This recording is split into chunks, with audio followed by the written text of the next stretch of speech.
अस्सलाम वालेकुम नाज़रीन, मां आहियां शुएब अली उमरानी ऐं तव्हां ॾिसी रहिया आहियो BR टाइम न्यूज़। सभ खां पहिरियां शामिल कंदासीं हीअ रिपोर्ट। वफ़ाक़ी काबीना ईद ते 3 ॾींहंनि जी मोकल करण ऐं पाक फ़ौज जे जवाननि तोड़े ऑफिसरनि खे 25% स्पेशल अलाउंस ॾियण जी मंज़ूरी ॾेई छॾी। रेंजर्स ऐं FC खे स्पेशल अलाउंस ॾियण बाबति फ़ैसिलो काबीना जे ईंदड़ इजलास में कयो वेंदो।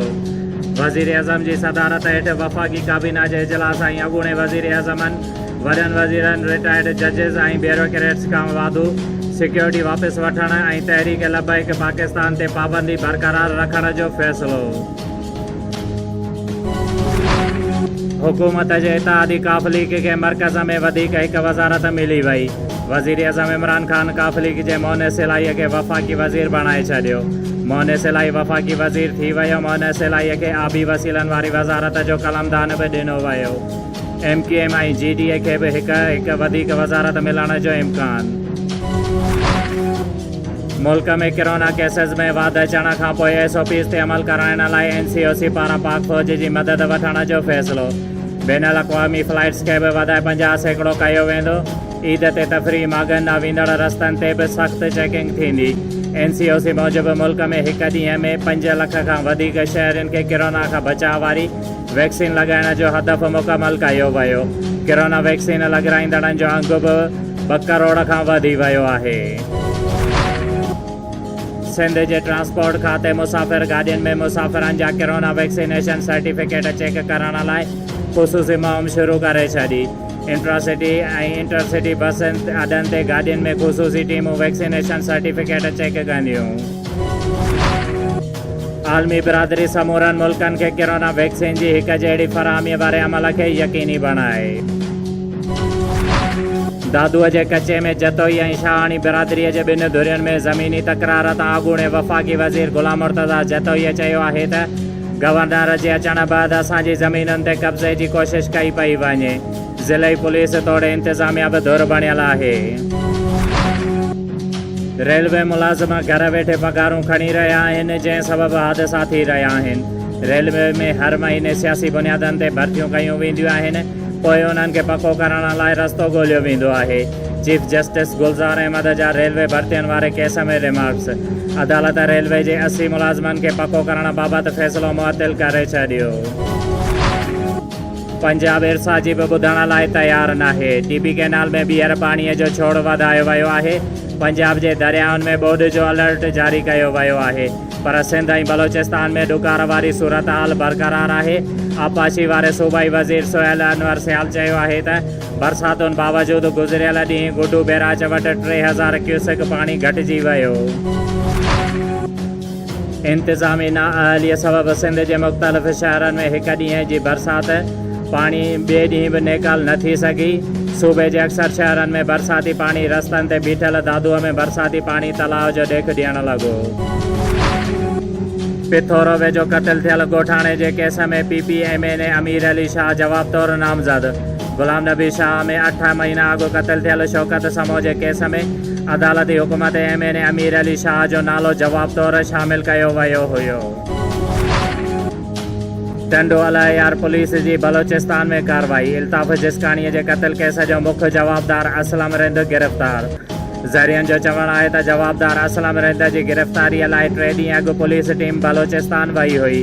जवाबदार जी गिरफ़्तारीअ बैदि टंडो अलयार मुंतक़िल कयो पियो वञे। दादूपुर वेझो कटोड़ बिरादरीअ जे 2 धुरियुनि में जहिड़ो फायरिंग में पीउ मारिजी वियो, संदसि पुटु ज़ख़्मी थी पियो। ॻोठ रहीम बख़्श कटोड़ में जहिड़े दौरान फायरिंग में दाइम कटोड़ मारिजी वियो ऐं संदसि पुटु लालजान ज़ख़्मी थी पियो। ऐं जॾहिं त पनो आकिल ॻोठ में चाचड़ बिरादरीअ जे 2 धुरियुनि में जहिड़े फायरिंग में हिकु ॼणो ज़ख़्मी। कैंसर सां विढ़ंदड़ क़ौमी हॉकी टीम जो अॻूणो कोच ऐं ओलंपियन नवीद आलम 47 वरियनि जी ॼमार में लाॾाणो करे वियो। गुज़िरियल राति तबियत ख़राबु थियण ते नवीद आलम खे ICU मुंतक़िल कयो वियो। कुझु ॾींहं अॻु सिंध हुकूमत नवीद आलम जे इलाज जी ज़िम्मेवारी खई हुई। डायरेक्टर इतलात शहीद बेनज़ीराबाद डिवीज़न शफ़ीक हुसैन मेमून सां संदसि भाॼाईअ जे लाॾाणे ते शहीद बेनज़ीराबाद ऑफिस जे ऑफिसरनि तोड़े अमले साफ़िन ऐं ॿियनि पारां संदसि ऑफिस में उज़र ख़्वाही कई वई। उन मौक़े ते मरहुमा जे ईसाले सवाब लाइ दुआ पिणु घुरी वई। वज़ीर आला सिंध जे हेपाटाइटिस खां पाक सिंध प्रोग्राम तहत सूबाई वज़ीर सेहत डॉक्टर अज़रा फज़ुल पेचूअ जे हिदायतुनि तहत हेपाटाइटिस खां बचाव ख़ातिर हिकु रोज़ मुफ़्त वैक्सीनेशन कैंप नवाबशाह शहर जे UC3 जे नओं मदरसो स्कूल ग़ुलाम रसूल शाह कॉलोनीअ में लॻाई वई, जंहिंजो इफ़्तिताह district health officer doctor Daulat Jamali, district focal person बराए hepatitis control programme doctor Riaz Shah कयो। माहौलियात जे तहफ़ुज़ वारे इदारे जे रीजनल ऑफिस शहीद बेनज़ीराबाद जे इंचार्ज गुल अमीर संभल इदारे जे ज़िले इंचार्ज नौशर फ़िरोज़ ऐं टीम सां गॾिजी नौशर फ़िरोज़ ज़िले में क़ाइमु अलनूर MDAF गत्ता फैक्ट्री शाहपुर जहानिया जो दौरो कयो। सिंध जे अॾे बेबाक ॾंद कथाई क़ौमी किरदार सजण सिंधीअ खे सूफ़ियाने ॿोलनि सिंध जे क़ौमी तराने जे आलापन ऐं कुआड़नि वारे ॻाढ़े झंडे सां नवाबशाह जे क़ब्रस्तान में मिटीअ मां हवाले कयो वियो। सिंध जे कुंड कुड़िस मां सवे कोपरस्त अॻवाननि अदीबनि शाइरनि ऐं मुख़्तलिफ़ मकतब माण्हुनि यार खे लहद में लाहिण वारी रस्मनि में शिरकत कई। नवाबशाह जे चिंची रक्षा ड्राइवरनि पारां नवाबशाह प्रेस क्लब ॿाहिरां खादिम होत अकरम होत इमदाद होत ऐं ॿियनि नवाबशाह प्रेस क्लब ॿाहिरां एहतिजाजी मुज़ाहिरो कंदे दाहींदे चयो आहे त पाण खे पुलिस एहलकार सॾु राईंदड़ अब्बास चांडियो असां ग़रीब रक्षा ड्राइवरनि खां हर रोज़ भतो वठे थो। न ॾियण जी सूरत में असां संदसि पुट ऐं घरवारीअ जे अॻुवा जो कूड़ो इल्ज़ाम हणी मुख़्तलिफ़ तरीक़नि सां हिसाए थो ऐं ब्लैकमेल करे थो। हुननि चयो त अब्बास चांडियो फ्राडी क़िस्म जो माण्हू आहे जेको माण्हुनि खे मुख़्तलिफ़ तरीक़नि सां ब्लैकमेल करे उन्हनि खां पैसा वठे थो। पाकिस्तान पीपल्स पार्टी अवामी पार्टी आहे ऐं भुटे ख़ानदान जूं ॾिनल क़ुर्बानियूं लाज़वाल आहिनि। अहिड़नि ख़्यालनि जो इज़हार बिरिया सिटी प्रेस क्लब में ताज़ो PPA में शामिल थींदड़ अॻूणो तहलके नाज़िम इंजीनियर ज़फ़र अली राजभर मीडिया सां ॻाल्हाईंदे कयो। हुन वधीक चयो त GDA सिंध जे मसाइलनि खे हल कराइण लाइ कोशिशूं जारी रखियूं, पर पीपल्स पार्टी वधीक अवामी मसाइलनि खे हल करायो आहे।